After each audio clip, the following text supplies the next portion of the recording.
Activist Boniface Mwangi is still in police custody nearly 14 hours after he was arrested at his home in Machakos County.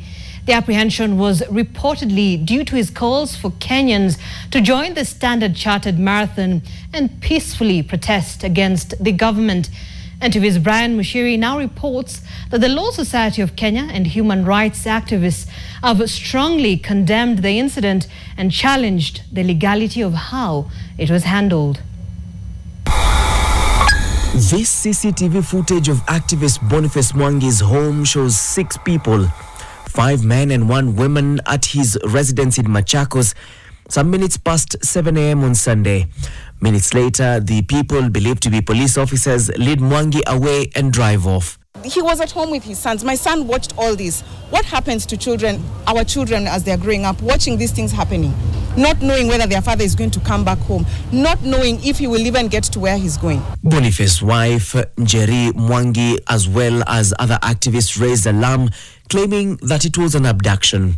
It later became clear that Mwangi was in police custody with his lawyer, James Wanjeri, saying the police who picked him from Nairobi area have gone to Lukenya to arrest him to take him to Kamukunji. He adds that even jurisdictional questions arise. The information they had was that police planned to charge Boniface Mwangi with incitement.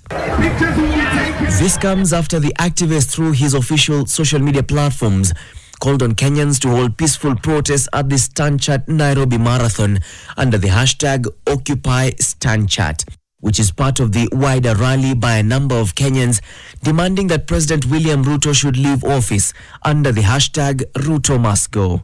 On Saturday morning, the anti-Ruto crusader posted a video of an engagement he had at an entertainment joint where he was called upon to speak. When we lose our fear, we lose our power.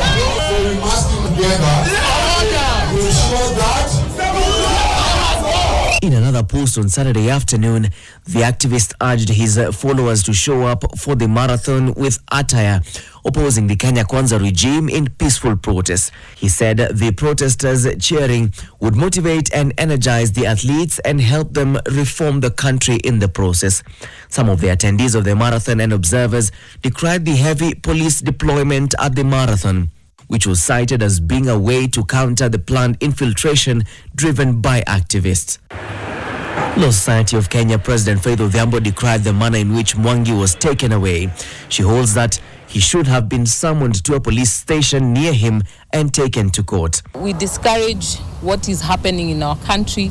We have continued to see people being picked up, even in broad daylight, even after the harrowing events that took place in our country from July. Activists who were present at the police station further condemned the abduction-style arrest, coming on the back of a week mutilated bodies discovered in the country. Just recently, yesterday, there was another body found every single day. And with this normal, this country is not safe for anyone. So this is an illegal arrest. And as Kenyans, we have to say no to these kinds of abductions. This is the reason why we are pushing for change in this country. The case of Boniface Mwangi adds to the numbers of Kenyans who have been forcefully taken away from their families by police officers or people believed to be police officers. For now, it is a matter of wait and see if Boniface Mwangi will be presented in court tomorrow on Monday, or the orders from above will have him released. Brian Mushiri, NTV, at the Kamukunji police station in Nairobi.